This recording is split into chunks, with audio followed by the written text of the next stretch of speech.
দৰঙৰ পথৰুঘাটত বিবি life care নামেৰে এখন বনৌষধি বিপণীৰ শুভ উদ্বোধন কৰা হয়। বনৌষধি বিধানেৰে অসমত জনপ্ৰিয়তা অৰ্জন কৰা বনৌষধি বিশেষজ্ঞ আচাৰ্য পংকজ পাঠকৰ সঞ্জীৱনী লাইফৰ অধীনত এখন বিপণী তথা ডিলাৰ দৰঙৰ ঐতিহাসিক পথৰুঘাটত শুভ উদ্বোধন কৰা হয়।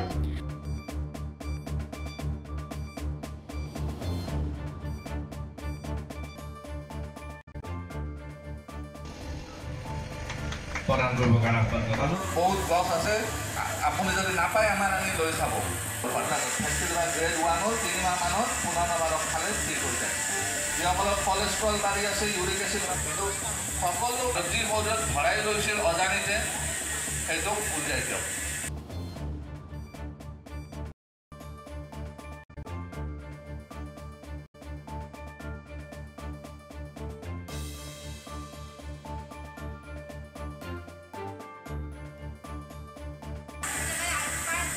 তেতিয়া পাইলছ কেতিয়াও ঠিক নহয়।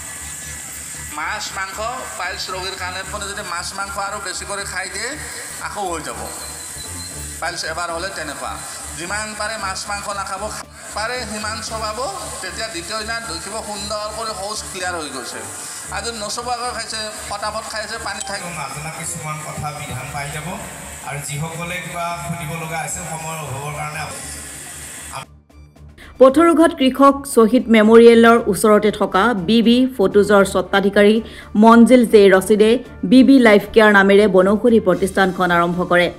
মঙলবাৰে সন্ধিয়া আচাৰ্য পংকজ পাঠকে মাংগলিক পৰিৱেশৰ মাজেৰে ডিলাৰখন আনুষ্ঠানিকভাৱে মুকলি কৰে। প্ৰায় 5 শতাধিক লোকেৰে পৰিপূৰ্ণ শুভ উদ্বোধনী অনুষ্ঠানটোত কেইবাগৰাকীও বিশিষ্ট ব্যক্তিয়ে অংশগ্ৰহণ কৰে। প্ৰতিষ্ঠানখন শুভ উদ্বোধন কৰি আচাৰ্য পংকজ পাঠকে উপস্থিত ৰাইজক বিভিন্ন ৰোগৰ বিধান দিয়ে। উদ্বোধনী অনুষ্ঠানৰ লগত সংগতি ৰাখি আয়োজন কৰা সাংস্কৃতিক কাৰ্যসূচীত জনপ্ৰিয় উদীয়মান কণ্ঠশিল্পী চয়নিকা দাস, জিতু জিয়ান, স্থানীয় শিল্পী পিংকি আহমেদ, ৰাজা আৰু নৃত্যশিল্পী পাৰভেজুৰ ৰহমান আৰু চেহনাজ ছিদ্দিকাৰ গীত নৃত্যৰে মুখৰিত হৈ পৰে অনুষ্ঠানটি। স্বত্বাধিকাৰ মঞ্জিল জে ৰচিদে সকলোকে ধন্যবাদ জনাই কয়, এই বিপণীৰ জৰিয়তে দৰং ওদালগুৰিৰ ৰাইজ উপকৃত হ'ব।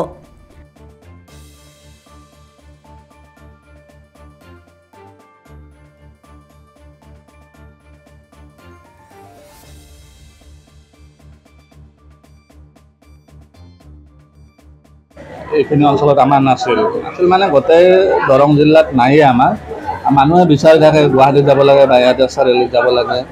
আৰু এইখিনি আমাৰ যিহেতু এইটো অঞ্চলত মিডল ক্লাছ আৰু লোৱাৰ মিডল ক্লাছৰ মানুহ মিক্স হৈ আছে।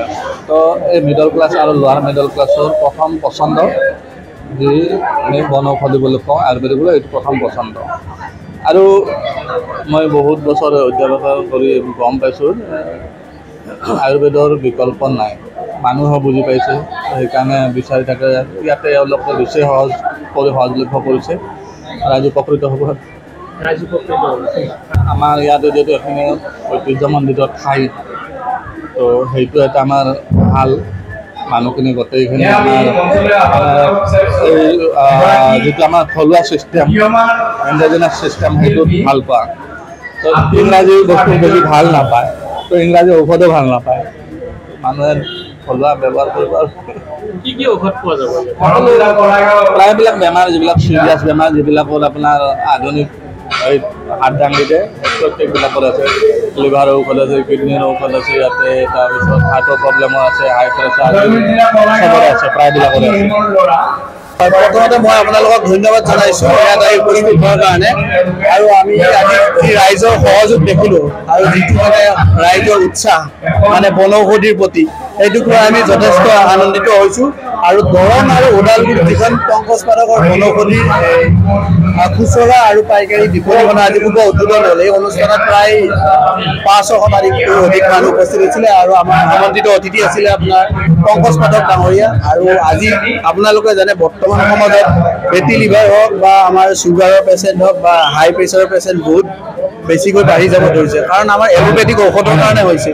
তো আমি বহুত চিন্তা চৰ্চা কৰি চালোঁ, যিহেতু আজিকালি বাহিৰা দেশবোৰতো মানে পুনৰ যিটো আমাৰ শ বছৰ আগত যিটো আমাৰ বনৌষধি বা আমাৰ যিটো আদিম যুগত যিটো প্ৰচলিত হৈ আছিলে বনৌষধি বা গছ বন খাই মানুহে জীৱিকা নিৰ্বাহ কৰিছিলে তেতিয়া বেমাৰো নাছিলে আজি আপুনি চাবলৈ যদি যায় 10টা বছৰত 30খনৰ ওপৰত গুৱাহাটীতে মেডিকেল হৈছে আমাৰ ওচৰ চুবুৰীয়াত ফাৰ্মাচী দিনক দিনে বাঢ়ি গৈ আছে কাৰণ এলোপেথিকত বেমাৰটো শেষ নহয় এলোপেথিকে নৰ্মেল কৰি ৰাখে কেইদিনমান পিছত আকৌ পুনৰাবৃত্তি হয় তো আমি সেইকাৰণে বনৌষধিৰ দ্বাৰা যাতে আমি এটা মানুহক সুস্থ কৰি দিব পাৰোঁ এখন সুস্থ সমাজ গঢ়ি তুলিব পাৰোঁ সেইটোৱে আমাৰ প্ৰচেষ্টা আৰু যুৱ সমাজক দেখি আমাৰ যথেষ্ট ভাল লাগিল আমাৰ গোটেই পথৰুঘাটৰ যুৱ সমাজ আমাৰ এই অঞ্চলৰ গোটেই ৰাইজে আজি এই অনুষ্ঠানটোত সহযোগ কৰিছে তো আমি যথেষ্ট আনন্দিত হৈছোঁ ধন্যবাদ